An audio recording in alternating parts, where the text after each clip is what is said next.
Hoy se ha puesto en la palestra pública una discusión o una conversación bien interesante que tiene que ver con la naturaleza como sujeto de derechos. Esto es algo que no está en el plano legal, porque en general se ve a la naturaleza como algo ajeno a nosotros. Pareciera que los seres humanos no pertenecemos a la naturaleza, sino que solamente explotamos la naturaleza. De hecho, hace poco, en un programa de estos de debate respecto a la Constitución nueva, la periodista Mónica Pérez dijo no entender esto de los derechos de la naturaleza. Los derechos de la naturaleza son tan importantes porque nos implican a nosotros directamente. Tiene que ver incluso con nuestros derechos, porque nosotros, los seres humanos, somos naturaleza, somos parte de ella, vivimos en ella. Y obviamente, además, usufructamos de los bienes que la naturaleza nos entrega. Hoy día vamos a hablar de un elemento fundamental de la naturaleza, el agua. Los seres humanos somos 70% agua, el planeta tiene más agua que tierra y sin embargo es un bien escaso.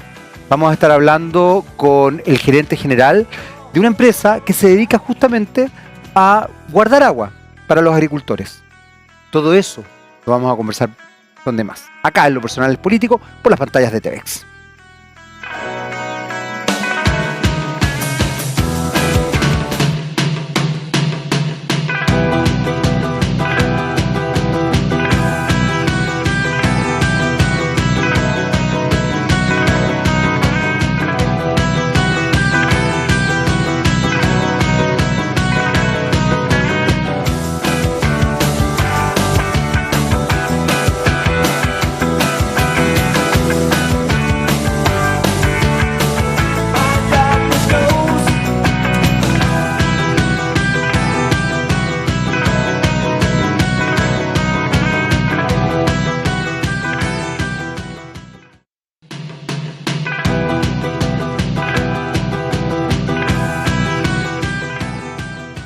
Muy bien, ya estamos comenzando nuestro primer bloque de Lo Personal es Político del día de hoy.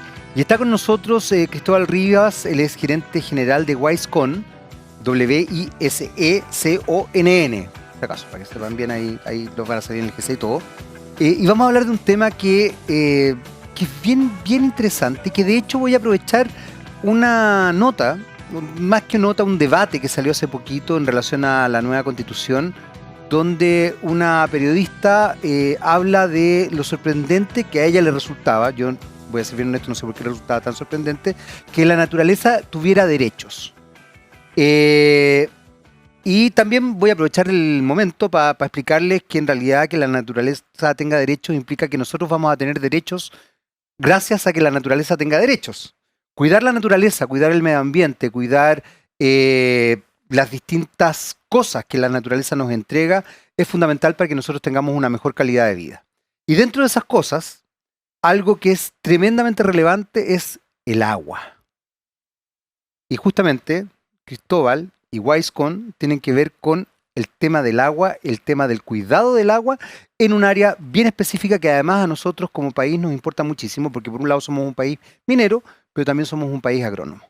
Y ellos trabajan en el cuidado del agua en la agronomía. Don Cristóbal, sí. ¿Qué ¿cómo tal? está ahí? Hola Jaime, ¿qué tal? Muy contento de que esté acá y muy contento además del tema que vamos a conversar, porque de alguna forma, lo decía ahí en la introducción, el agua es un elemento fundamental donde además parece ser que a los seres humanos se nos ha olvidado que somos naturaleza, que somos parte de la naturaleza y creemos que la naturaleza es como una especie de entelequia que está al servicio nuestro y que nosotros podemos explotar indefinidamente porque solamente nos satisface y no entendemos que no, es nuestro hábitat, somos parte de, y en realidad en la medida que la destruimos, nos destruimos nosotros. Absolutamente. O sea, la biodiversidad está comprobado que no solo nos sirven los árboles para respirar el aire de esta forma tan mecánica como de interacción, claro, fotosíntesis, claro, todas como esas una cosa como tan matemática si tú quieres, sino que la biodiversidad también está contribuyendo para que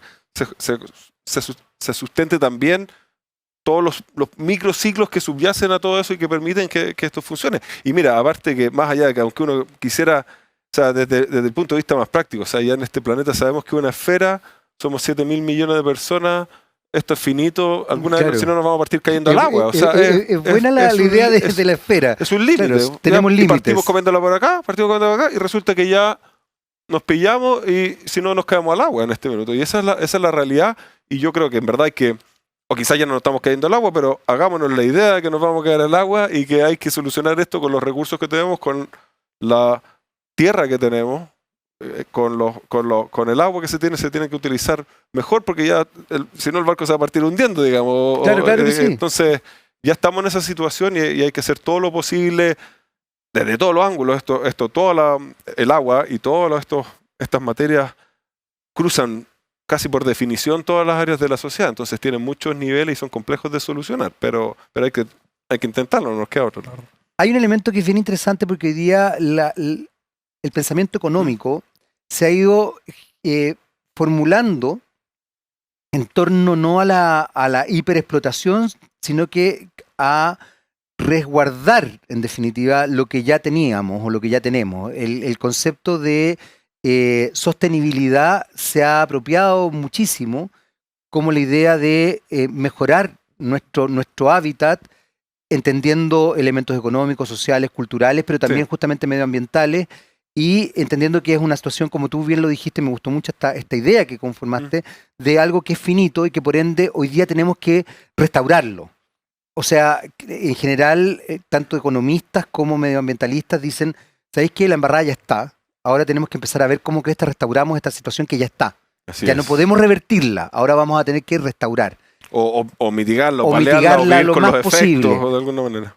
¿Qué pasa? Porque tú trabajas en este tema.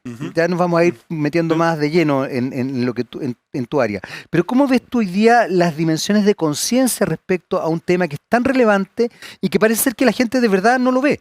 No lo integra, no sabe que esto es así de grave, digamos. Sí, es que es súper difícil estas cosas y es difícil de pedirle a la gente que tenga una conciencia de algo o sea, si tú le dices a toda la gente la importancia del agua y nadie te va a decir, no, sé que no es importante y podemos vivir sin agua, o sea, pero todos los pasos y sistemas que tenemos como sociedad para que a todos nos llegue el agua en todas sus formas, desde el vaso del agua hasta el agua para las cosas de aseo, para la agricultura, para la minería, tiene que de una manera alcanzar para todas estas cosas. Y esos son unos sistemas que son bien complejos y que tienen unas limitantes, por cierto, físicas, la disponibilidad de agua, primero que nada, pero también muchas otras que son bien difíciles de manejar. Entonces, a veces creo yo que se tiende a sobresimplificar. O sea, se le da la importancia. La gente dice, sí, es súper importante y lo que tenemos que hacer es que hay que asegurarse que tiene que alcanzar para todo.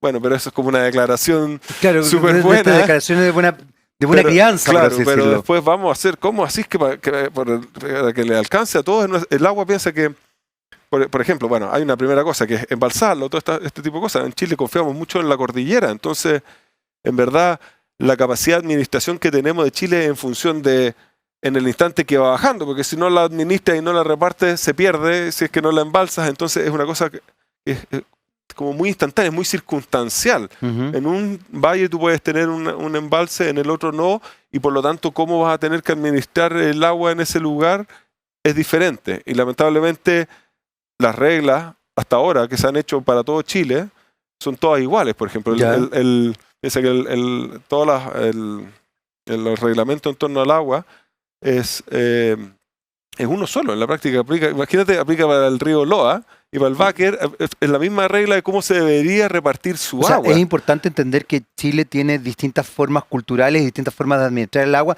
distintos recursos hídricos, además. O sea, y ese recurso fluye de una manera diferente, claro. Y es necesario ser usado de una manera que distinta, es diferente. Claro. Entonces, ahora, esto lamentablemente no se puede hacer una regla para cada cuenca del país también, pero pasan este tipo de cosas que uno quisiera tener por simplicidad una sola regla y sea aplicado, pero en la práctica, por ejemplo, en Chile la ley que hay hasta ahora y que esa es pero al final las juntas de vigilancia, y en ese sentido es hábil como está hecho porque finalmente presenta un marco, pero finalmente le transfiere a la junta de vigilancia que se ordena de una manera súper, digamos, por acciones, y si uno quiere, súper rígida, pero después, entregado todos los poderes a ella, en buena medida ellos hacen una utilización súper racional del agua de esa cuenca, ya, porque conocen esa realidad y porque son la agrupación de agricultores que están en esa cuenca, que logra ponerse de acuerdo y que no necesariamente responde a la forma legal de cómo es que eso te se iba a tendría decir, que no es repartir. no es una instancia política que tú puedas Claro, aplicarla en todos lados, semipolítica, sino porque que está ahí, ¿cachai? Tiene pero su política cada valle, obviamente. es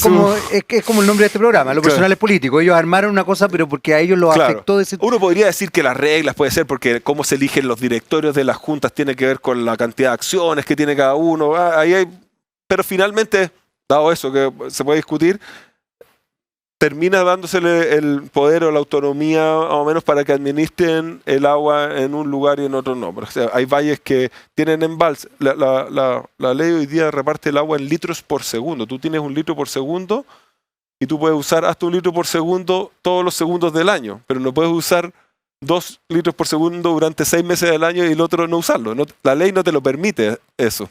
Pero Ya. hay agricultores que no necesitan agua todo el año y la necesitan 2 meses, pero necesitan más.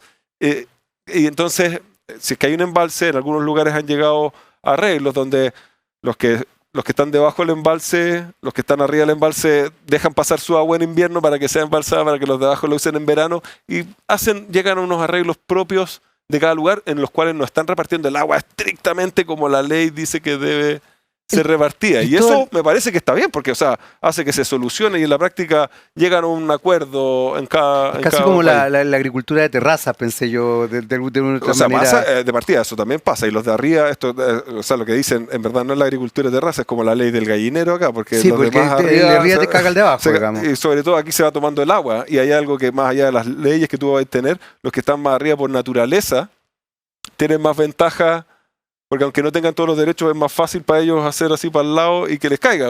Los de abajo, si los de arriba No, la no mal tienen- reparten, no les llega agua ni aunque tengáis un papel que diga que la necesitas. Hay ¿Te una fijas? gran diferencia entre la agricultura de terraza y la ley del gallinero en todo caso. Sí, es una cooperativa y otra no, pero en la práctica en los ríos y pasa en todos lados, como te decía en Estados Unidos también, pasa que por su naturaleza, o sea, los que están arriba tienen la disponibilidad del agua y si la usan, los de abajo no les llega y no hay papel que aguante eso. En ese sentido, Mm. a ver, primero, ¿hay realmente una crisis hídrica? Sí, porque hay un perdón que sea sí, tan- está bien. tan concreto, pero que creo que es esta es mi importante opinión. aclararlo. Yo no soy un científico No, de esa pero- índole, pero, o sea, hay un problema. El cambio climático es real, está lloviendo menos y hay una sobreexplotación tremenda de los recursos hídricos y para mi juicio de lo que yo veo esto, no tiene tanto que ver con esta forma de los derechos, sino que simplemente el Estado de Chile repartió una cantidad descomunal de derechos sin tener una conciencia técnica de cuál era el límite de que los ríos aguantaban. En Copiapó, hace años lo leí, pero creo que era 5 o 8 veces la cantidad de títulos De agua. de agua que la cantidad de agua que pasa por el río. ¿Cachai? Entonces, eso, ¿cómo administras eso? ¿Te Se fijas? establece la idea de que el agua como recurso es casi un derecho humano. O sea, Claro. y es un derecho, y bueno, yo hablaba de los derechos de la naturaleza, ahí tú tienes un Sí. derecho que debería ser de la naturaleza, digamos, proteger el agua. Claro.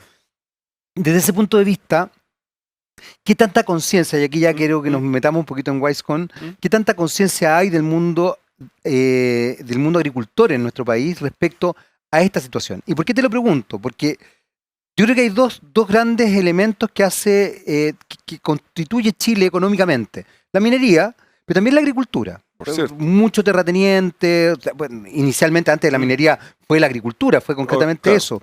Desde ese punto de vista, el agua en ambos sectores es fundamental. Absolutamente. Y en ambos sectores se ha malgastado o se ha generado en instancias muy cuestionables por el resto de la ciudadanía. Los relaves en la minería, hay algunas empresas mineras que están tratando de mejorar el tema de los relaves, etcétera, Los etcétera. glaciares también ha sido Los un tema con glaciares la ha sido minería. un tema gravísimo, de verdad gravísimo, Sí. porque eso no afecta no solamente a Chile, sino que es un tema ya del ecosistema global, digamos. Ujú. Los glaciares son importantes para el ecosistema mundial. ¿Qué pasa con la agricultura? Porque la minería como que ha estado más ahí, el ojo por lo menos político, Sí. cuestionador, mediático, pero la agricultura como que ha pasado piola y sin embargo es sustancial el agua. Absolutamente. Mira, yo creo que como te decía antes, yo creo que los agricultores son súper prácticos. ¿Ah? Ya. Son conservadores también, pero sobre todo lo que son más es que son Prácticos y prácticos. conservadores. Claro. Y a veces, claro, es bueno a veces es práctico ser conservador en un mundo que cambia tanto. Si es que, como te decía antes, si es que, por ejemplo, los agricultores tienen muchas opciones de cosas, de semillas que plantar, de fertilizantes que usar, es muy difícil y hay muchas cosas que controlan y otras que no, entonces es un mundo bastante incierto para ellos. Pero en el tema del agua, fíjate que es súper relevante esto. Yo creo que ellos tienen una conciencia bien elevada de eso, porque porque saben, o sea, ellos, por mucho que algunos sean empresarios y todo esto, igual tienen un tema y saben bien de cerca cómo es la vida en el campo. Pero también pasa que, ¿cómo decirlo? Ruralmente igual tiene que ser sostenible el mundo rural y requiere de la gente y requiere que también hayan pequeños y grandes y chicos agricultores en todas partes un poco, también tiene su microcosmos que tiene que funcionar ahí. Entonces hay una tendencia siempre a la utilización lo más racional de los recursos. Ahora, por su naturaleza, antes lo decía antes, porque es poco controlable, porque ocurre en grandes distancias, en el tiempo, es una gestión que es difícil de llevar súper al callo, te fijas, súper difícil de hacer y la agricultura es ineficiente en algunas materias. Pero ellos tienen esa preocupación. Lo que pasa es que no siempre habían tenido las herramientas para poder abordar el problema de la gestión del agua de esa manera. Piensa que, no sé, antes cuando no existía el sistema de riego, tú no podías regar, en el fondo, y conectado con lo anterior, te tocaba el turno de tu canal los martes y los jueves, porque la Junta de Vigilancia así lo había dispuesto. En verdad, ¿cómo decirlo? Ahí te abrían una compuerta el martes y los jueves y tú inundabas tus manzanas y usabas toda esa agua que te dan el martes y el jueves. No tenías como un incentivo a ahorrarla, ¿cachai? Te dan 2 horas de agua y tú debes usar las 2 horas completas. Claro. Porque tampoco él no tenía una motivación para usar menos, no iba a tener que pagar menos, si usaba un cuarto menos del agua, sus árboles siempre lo necesitaban, eran ineficientes porque era por riego por tendido, que es una manera ineficiente de hacerlo, y es una manera no solo ineficiente, sino que imprecisa. Entonces, si yo quiero que todos mis árboles se reguen bien, mi cuadrado completo, tengo que inundarlo completo mucho para asegurarme que a todos los árboles les llega, por lo tanto es súper probable que una parte importante lo moje. Entonces se parten produciendo todas las ineficiencias. En el fondo aplicáis una camisa para todas las medidas y eso, si queréis que todas las plantas salgan bien, en la naturaleza de la agronomía, consiste en que te tiráis con el tejo pasado y le echáis más fertilizante y le echáis más agua de la que tienes que tener. Pero eso es porque no tienen las herramientas para medir y para tener el lazo de control. Ahí estamos nosotros. Y es un poco lo que tratamos de cerrar eso y lograr que los agricultores sepan la respuesta. O sea, si yo riego 5 horas, ¿estoy llegando hasta donde tengo que llegar en mis almendros hasta la última punta de la raíz abajo, pero no pasándome? Sí, porque si riego 6 horas, me paso. Perdí un 20% del agua, de mi fertilizante. ¿Cómo va calculando eso? Con sensores, antes se calculaba, pero a lo que se llama tufo y en base siempre a parámetros y a reglas que estaban prescritas y por lo tanto eran súper pasadas, eran súper aseguradas. En cambio hoy día con las tecnologías y como podemos instalar sensores en el campo, se puede ver cómo el agua está entrando en la tierra, se puede medir con certeza cuánta es la agua que pasó por mi cañería porque tengo un caudalímetro que es mucho más preciso que antes, bueno, es más preciso que inundar todo. Entonces y ahora tengo números que yo puedo comparar, el agua que entró, el agua que salió, cómo está la humedad del suelo y eso lo puedo saber. Ahora, eso es como la primera capa, te voy a decir, porque eso existía y de una otra manera esa idea de utilizar la información existe de los años 90 y de antes, digamos, en la agricultura. Lo que pasa es que después habían unas barreras que hacían que la adopción de poder utilizar tecnologías y los datos, si es que quieres, para las decisiones, se habían topado en que ya en este mundo rural, aparte, te topabas con todas las otras cosas de acceso a tecnología, desde que hubiera internet, hasta que hubiera celulares, hasta que todo pudiera funcionar. Y en eso le tenemos que dar las gracias a la tecnología moderna, a Steve Jobs y compañía, que hicieron esto que hoy día podemos manejar, bueno, nuestras cuentas del banco y también lo que lo hacemos nosotros es poder manejar el campo desde el celular. Y los agricultores, por nuestra tecnología, pueden ver lo que está pasando en la humedad del suelo, cómo está llegando, programar el riego, ver si hubieron fallas en su riego, ver cómo está funcionando y en el fondo cerrar ese lazo y reducir muchísimo la incertidumbre y al menos saber cuál es la causa y consecuencia de lo que ellos hacen, que es el riego. Hay un elemento que es muy importante, que tiene directa relación con lo que ustedes hacen, pero también tiene que ver con algo que es fundamental. No solamente cuando hablamos de los derechos de agua o los derechos de la naturaleza, hay otro derecho que tiene que ver con la agricultura y que es el derecho a la alimentación. ¿Qué tan riesgoso? Yo sé que quizás no es necesariamente de tu área, pero sí me imagino que tienes una perspectiva y una visión respecto a esto. ¿Qué tan riesgoso es, o se percibe el futuro respecto a la utilización del agua al mundo agrónomo, al mundo de la agronomía en realidad, del cultivo y la posibilidad, bueno, el crecimiento de la población humana y la posibilidad de tener alimentación, comida, etcétera, etcétera? Mira, eso es una súper buena pregunta y aquí, claro, pasan algunas cosas que son media, y esto tiene que ver con un poco la utilización y con la agricultura, la utilización del agua y la agricultura. Y voy a decir algo que de repente no cae bien acá, pero no deja de ser cierto, que es que en el fondo nos preocupa la alimentación. Bueno, lo que exportamos aquí en Chile en verdad es vino, ¿te fijas? El ¿Cómo vino, es eso? A o ver. sea, Está bien, buena pero- parte, o sea, las calorías que nos faltan a los 7.000 millones de personas en este planeta no van a provenir del vino o No, del po. maíz o de las almendras en California, van a provenir de la soya y del trigo y del maíz, ¿te fijas?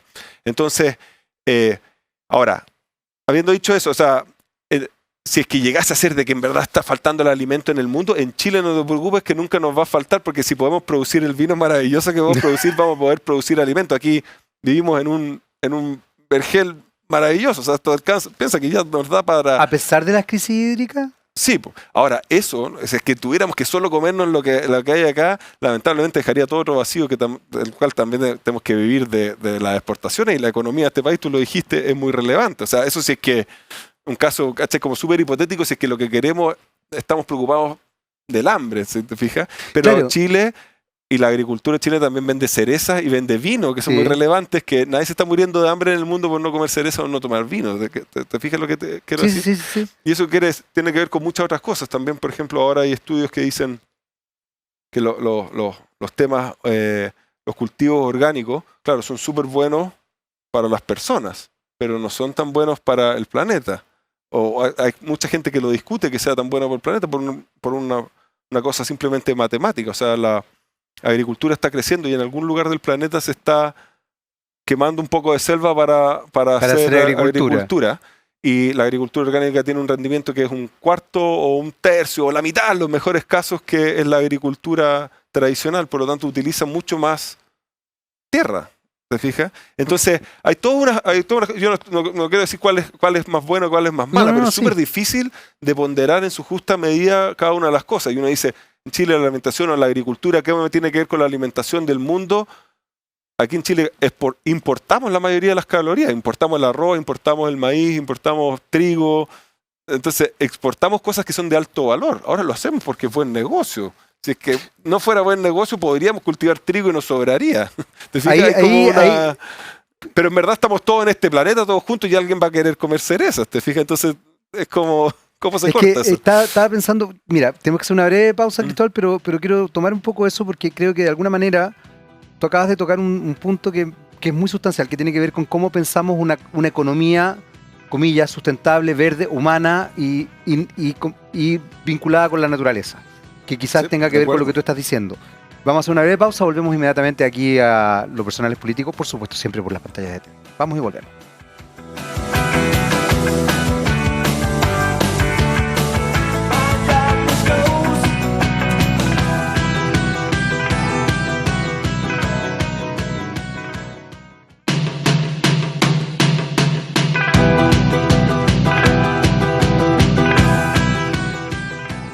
Muy bien, ya estamos de vuelta aquí en nuestro segundo bloque de Los Personales Políticos. Seguimos conversando con Cristóbal Rivas, gerente general de WiseCon. Y estamos hablando del tema del agua, pero yo quedé con una idea pendiente en el bloque anterior y quiero retomarla un poco, Cristóbal, porque de alguna forma, a raíz de lo que tú estabas planteando, da la sensación de que uno tendría que repensar también dimensiones económicas.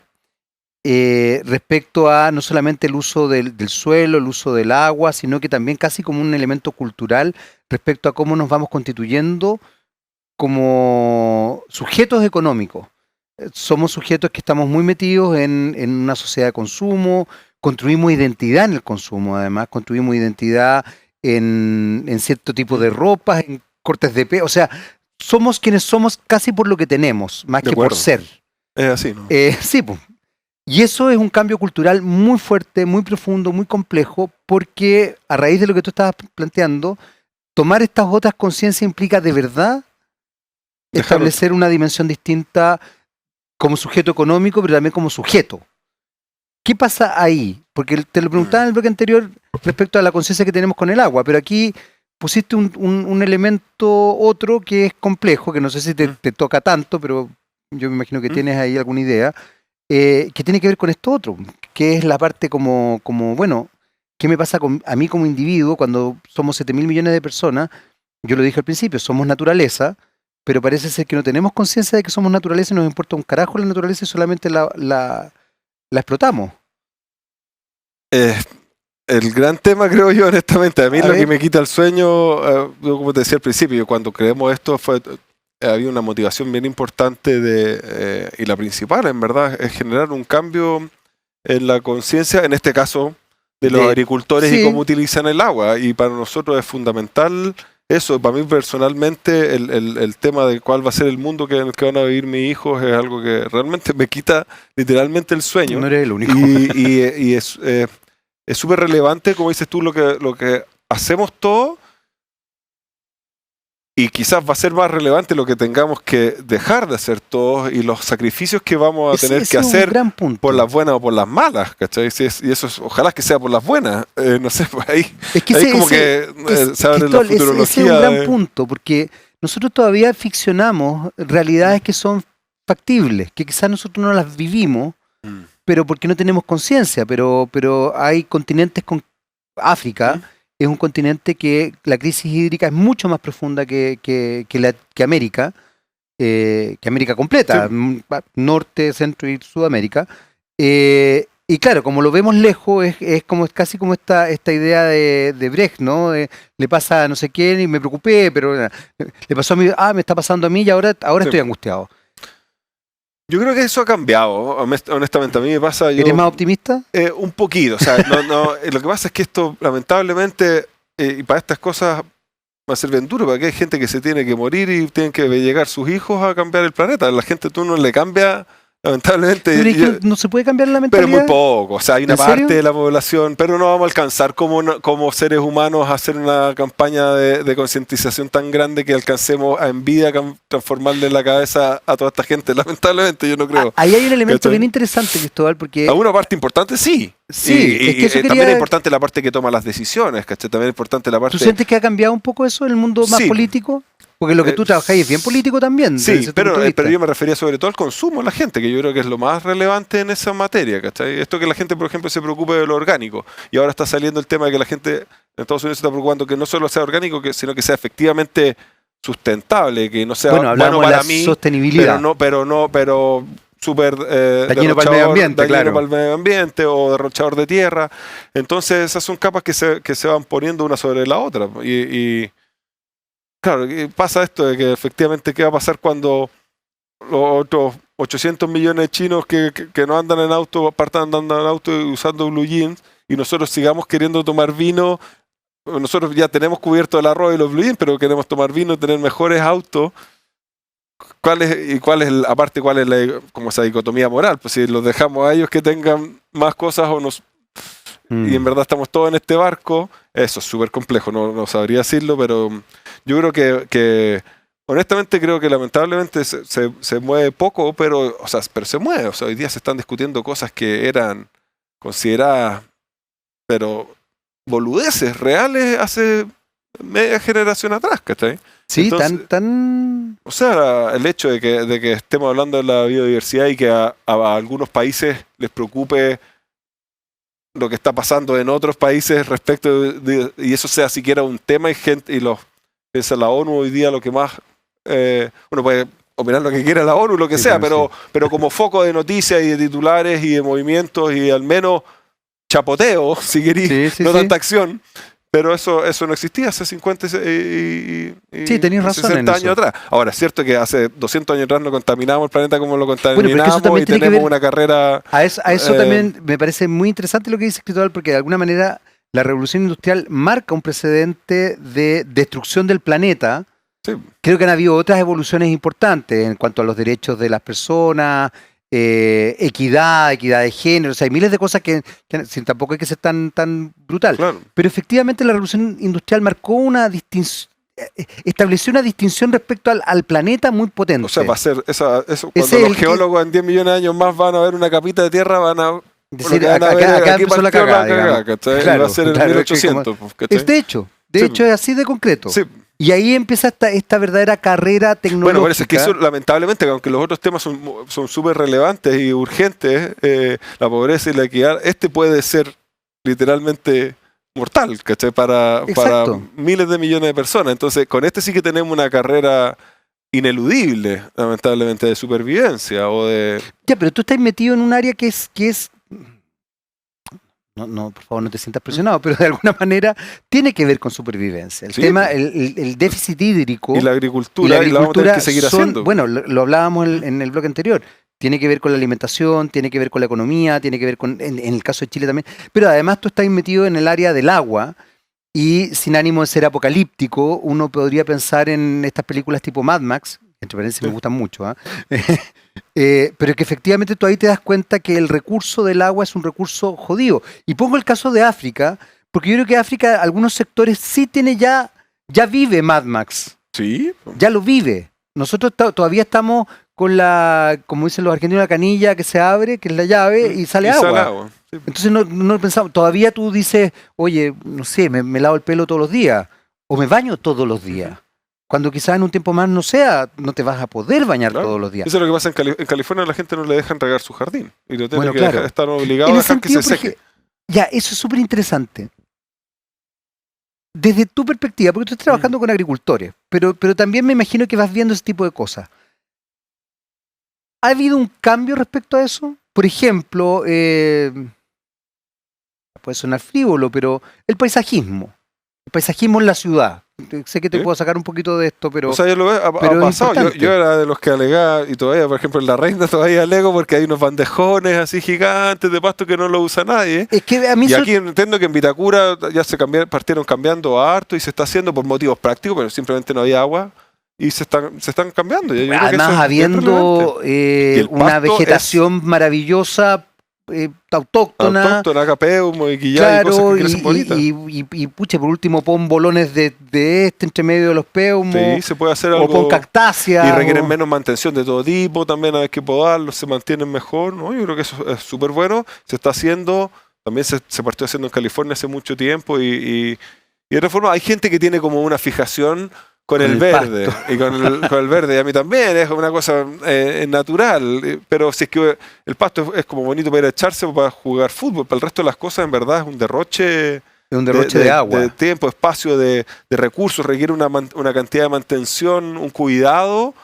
con todos los recursos que eso conlleva también súper importante, que es más difícil que se pueden hacer jardines de mucho menos cuidado y menos recursos. En ese aspecto, ¿cómo has visto tú, y aquí ya me meto nuevamente en tu área, el cambio cultural?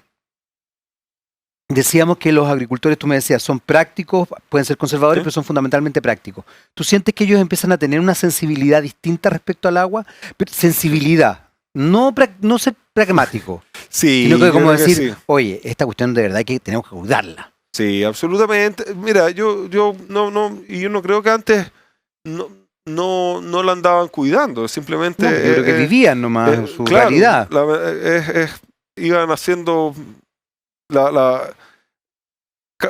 aunque cada uno funciona dentro de su fundo, si es que lo quieres poner así, igual siempre la agricultura nunca es ajena al vecino y cualquier agricultor sabe que en el fondo los agricultores siempre han funcionado un poco en comunidad y la primera comunidad en todos los agricultores es su asociación de canalistas, más que el vecino es la junta de canalistas en su pueblo cercano, al lado de la junta Ya. de vecinos está junta de vigilancia del río Olontueo, de todos estos ríos, y eso es muy importante para ellos, es el punto de unión de los agricultores, se ven forzados a sentarse a votar y a ver cómo se reparten el agua. Entonces, de una otra manera han tenido la conciencia, si queréis, no siempre la conciencia ecológica, No, pero la conciencia de que estamos metidos en esto más o menos juntos. No hay buenas herramientas y ellos quizás desde su posición no tenían las mejores herramientas. Yo creo que aquí las herramientas son reglas claras y útiles que les sirvan a las juntas para poder repartirlo y tenían lo que la ley les disponía para hacerlo. Y aún así ellos se organizaban y llegaban a una forma bien racional, como te explicaba, de repartirla. ¿Y hoy día hay más conciencia ecológica o sigue habiendo otra conciencia que igual funciona y igual sirve, digamos? Sí, no te diría yo que es la que motiva en la agricultura, pero sí.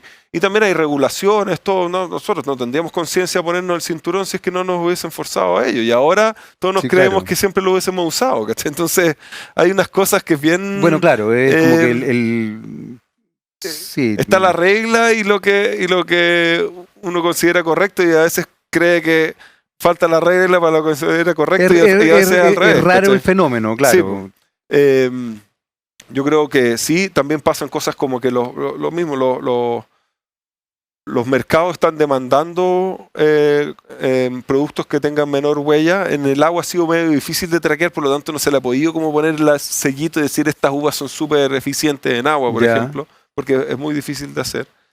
Pero fíjate, hay otra cosa que es bien relevante que pasa, que es que la agricultura más corporativa, si tú quieres, ya de los más terratenientes que existen, en verdad hoy día están siendo grandes fondos de inversiones que están invirtiendo en tierras y armando grupos que explotan grandes campos. En California pasa mucho. MedLife y fondos de inversiones de los profesores y todas estas cuestiones, además de invertir como parte de su diversificación, invierten mucho en agricultura, lo están haciendo, pero también lo están haciendo porque les permite a ellos, hay gente que dice que es como greenwashing, o sea, como que se están pintando de verdes sin serlo. Pero ese concepto, como sea que sea, lo están haciendo y ellos como parte de sus reportes anuales a sus inversionistas, es relevante hoy día no solo decir cuál es la rentabilidad del fondo, sino que no tuvo externalidades negativas y que ayudaron a la comunidad del valle de no sé cuánto. Entonces, eso también está siendo relevante. La autenticidad de eso, de dónde viene, yo no podría ser juez de eso. Pero es un tema súper relevante, por lo tanto, los consumidores están demandando productos más verdes y los inversionistas quieren que su plata, porque les pasó mucho, y en California les pasaba, que hay como una pugna entre la ciudad y la agricultura. Entonces, y se sabe que la agricultura consume muchos recursos y mucha agua, entonces les da como cosas, o sea, como si soy agricultor, soy contaminador, ¿cachai? O estoy tomando el agua de la ciudad de San Francisco. Entonces, para hacerlo quieren meterse, pero meterse bien y decir, no, yo voy a invertir en agricultura, pero en una agricultura responsable, verde, porque es la forma de hacerlo, ¿no? Hay un elemento que tú acabas de mencionar que es muy importante y que tiene que ver con el consumidor. Y que el consumidor exija, en definitiva, también ciertas características del empresario, del agricultor y de los productos que finalmente llegan al consumo, digamos. Llegan a mi mesa o llegan a mí. En ese aspecto, esa dinámica, por lo que tú me estás contando, sí habría afectado un poco al empresario, digamos, o al agricultor, pero también se establece ahí un vínculo bien particular porque tiene que ver con dinámicas de conciencia. Tú me hablabas de Estados Unidos. ¿Chile tiene esas dinámicas de conciencia o está ahí a medio camino? No, esto es una apreciación súper cualitativa mía. Yo creo que hoy día está pasando. O sea, hoy día cada vez más gente sí está eligiendo ese tipo de cosas. No necesariamente si es tanto por moda o si es que va a pasar. Lo mismo, si es que se viene. O sea, mientras quede es lo importante. O sea, la cantidad de...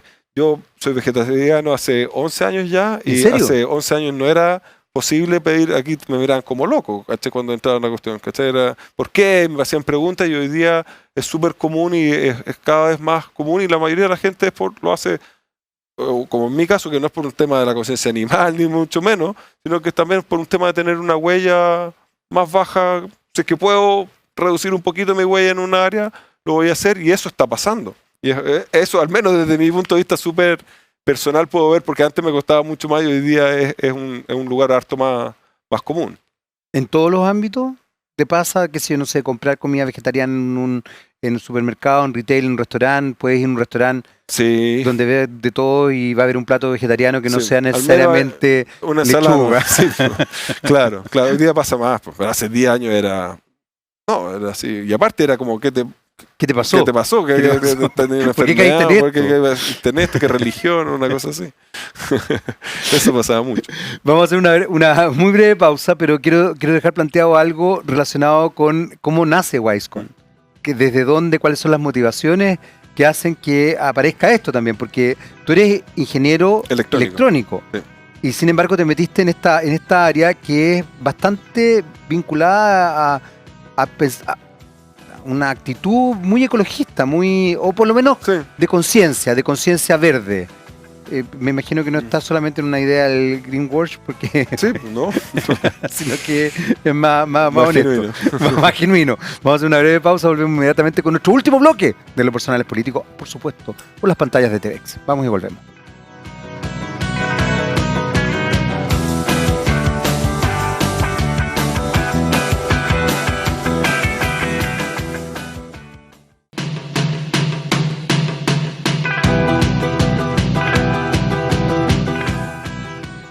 Muy bien, ya estamos de vuelta en nuestro tercer y último bloque de Lo Personal es Político. Seguimos conversando con Cristóbal Rivas y yo le había hecho una pregunta bien particular y bien puntual en realidad respecto a WiseCon. Tú eres gerente general, quería saber cómo había nacido WiseCon y efectivamente cuáles habían sido las motivaciones para crear esto. Porque evidentemente hay un tema que no es solamente el negocio, sino que aquí hay algo que va más allá del negocio, hay un... Sí, mira, bueno, fue una mezcla de cosas. Partimos cuando todavía estamos en la universidad, la verdad, y con mis amigos, que yo soy ingeniero electrónico, estábamos terminando ahí comercial e industrial, entonces un poco que yo, siempre que, en verdad, yo al menos en particular, yo quería ser como... sabía que me iba a dedicar a los negocios tecnológicos. Me gusta mucho la tecnología aplicada, ¿cachai? Y estudié esta cuestión bien difícil y complicada para eso, pero siempre sabía que me iba a dedicar un poco a los negocios de la tecnología, ¿ya? Me gusta mucho el software y esas cosas, y además pasaba que éramos bien ecologistas por nuestras cosas, yo en particular y mi familia en general, entonces súper... Siempre he tenido eso y me gusta mucho la naturaleza, estar afuera, y se dio que estábamos terminando la universidad y queríamos hacer algo. Yo quería utilizar tecnología y buscar lugares donde pudiera hacer un impacto, y bueno, aquí todo el mundo conoce a alguien que tiene un campo. Tú me mencionaste gente en Chile, es como que nadie no tiene a alguien que tenga un campo. Mi familia tenía un campo en ese minuto, no somos agricultores de toda la vida, pero teníamos un campo. Mi hermano lo administraba y partimos a través de eso con mis amigos estos, conociendo la realidad de un campo frutal en ese caso, y dijimos, aquí hay una oportunidad, pero lo más relevante fue que en verdad nos dimos cuenta de que, bueno, existía el riego tecnificado, el riego por goteo, que se llama tecnificado, que siempre me llamó la atención. Eso es tecnificado, claro, el por goteo es tecnificado. Y a mí siempre me llamó la atención y dije, tecnificado, que esta cuestión que tiene rayos láser, algo, no, pues es por goteo, que tiene su técnica y es una cosa bien tecnológicamente, tampoco es una manguera con hoyos. No, pues es muy efectivo. Y es muy efectivo y tiene toda una ingeniería hidráulica bien avanzada en torno a eso. Pero yo me quedé como con gusto a poco y dije, esto no es tan tecnológico como yo lo entiendo. Pero fíjate que no fue como ir y decir, hagamos herramientas tecnológicas para que estos guasos hagan las cuestiones. Y no, porque nos dimos cuenta que en verdad habían habido muchos intentos y había tecnología que se había desarrollado, pero el problema no era que no existiera tecnología, sino que era que no era implementada y había una distancia que no era técnica, era psicosocial, no sé cómo decirlo, Está perfecto, sí, pero po. en el fondo habían distancias que no permitían una adopción correcta y masiva de la tecnología. También la tecnología no estaba en su punto, ¿cachai? No existían los celulares, smartphones como existen Como hoy día. claro. Entonces, pero por suerte nos dimos cuenta de eso, nos dimos cuenta de que había esta distancia, nos dimos cuenta que había un problema tremendo. El 70% del agua en prácticamente todos los países se usa para la agricultura y cuando uno va a cualquier campo te das cuenta de que hay ineficiencias salvables. Y estaba convergiendo la tecnología móvil y el internet estaba llegando finalmente a todos los rincones del planeta. Entonces nos abocamos a esto, pero técnica, comercial y empresarialmente todo al problema de adopción tecnológica en el agro, no a desarrollar tecnología. Mucha gente pone la solución primero. ¿Te fijas? Yo me acuerdo que, por ejemplo, cuando yo entré a la universidad, un profesor nos mostró cómo él podía mandar mensaje de texto a un computadorcito en su casa y podía regar su ficus. Pero este es el año 99, no sé. Pero ya, la raja, pero tú no vas a poder manejar un campo a punta de mensajes de mensajes de texto, estar para allá y para acá. Entonces, había que crear herramientas que hicieran que esto fuera simple y que te funcionara de verdad, en el día a día. Claro, Y por suerte, en esa materia y en la tecnología y todo, es donde nosotros hemos logrado y nuestro producto ha hecho eso. La gente confía en la tecnología, la utiliza todos los días y los agricultores que son nuestros usuarios están con el celular, los verán en su camioneta, creen que están viendo Instagram, la probabilidad es que estén mirando su campo a través de la tecnología y estén haciendo una mejor gestión y estén más conectados con lo que está pasando. No solo esta cosa tan en vivo, sino es una cosa hay cosas que pasan súper urgentes, pero lo importante es tener la información, o sea, poder mirar y saber cuántas agua usé el mes pasado. Piensa que uno de los grandes digamos, argumentos de venta que los agricultores dicen, oye, a ver, tu sistema me va a ahorrar agua, sí, ¿cuánta agua me va a ahorrar? Mira, es que tampoco yo te puedo prometer que va a ahorrar agua, porque no sé si es que tú estás usando el agua correcta. Claro. Pero déjame decirte una cosa, ¿cuánta agua usaste el año pasado? Espérate, a ver, Juanito, ¿cuánto? No saben, o tienen una estimación y en la práctica los tipos no tienen controlado. Y esto le va a permitir. Entonces ahí le decimos, si es que usas este sistema, de aquí a un año más vas a saber cuánto usaste, en 2 años más vas a saber si usaste más o menos que el año pasado, y en 5 años más vas a tener una película de... Claro. Y vas a poder efectivamente ajustar cuáles son las necesidades. Si no me puedes responder cuánta agua usaste, el problema no tiene solución, pues el próximo año vas a seguir no sabiendo y no sabiendo. Entonces está esa brecha. Y lo otro que pasó fue que muy luego nos dimos cuenta que eso no era un problema solo de Chile. Viajamos a California, nos dimos cuenta que allá... Esto estamos hablando de al lado de Silicon Valley, que hay unos cerros desde donde está la Apple y están los almendros, y los tipos regaban ni siquiera a mano, a punta de mexicano. ¿Cómo es eso? Porque allá ocurre esto, que es esta nación tan maravillosamente rica como es California, pero tienen acceso a mano de obra ilegal, muy barata. Bueno, está Baja California, que es entonces mexicano todos y los está al lado. trabajadores agrícolas allá son ilegales, wetbacks, como les dicen ellos, que trabajan por 2 pesos y la agricultura se sustenta básicamente en eso. Entonces es súper particular de que este lugar tan condenadamente rico, ¿cachai? Tenga que recurrir a esta mano de obra. Pero eso, más allá del juicio de valor, hacía de que los agricultores tenían un incentivo muy bajo a automatizar nada. Y por mucho que viven en California y que está la Apple al lado, es mejor tener, o sea, siempre digo, o sea, puede ser, la automatización es súper bueno, ¿cierto? Es bueno tener automatizado el portón de la casa, pero la gente que es millonario y que tiene un mayordomo que se la abre es igual de bueno. Eso, ¿te fijas? O sea, la automatización o la ayuda o tener un mayordomo o tener mano de obra barata, lamentablemente puede ser equivalente. Entonces tenían muy poco incentivo y ese era mi punto y nos dimos cuenta de eso y en California los campos se regaban de manera manual y por lo tanto con muy poco control. Son campos gigantescos, allá son muy grandes. Los campos, cuando poco parten en 100, 200 hectáreas. Entonces había una ineficiencia muy grande. Allá también se estaban viendo en una sequía y dijimos, esta es la nuestra, vamos a probar nuestro producto de Drop Control allá. Hicimos unas pruebas y nos dijeron cuándo se vienen a instalar a California. Nos encantó su producto y bueno, ahí tuvimos que que juntar plata y una serie de cosas para poder llegar, juntar inversión y todo para poder siquiera establecernos allá y nos ha ido súper bien. Y la tesis de que con una automatización más fácil y más conectada y más pensando siempre en la problemática de adopción, se podía cambiar el switch y los agricultores allá y nuestros clientes por suerte ya pararon y todo campo nuevo que están instalando y todo eso ya tiene automatización porque se acostumbraron.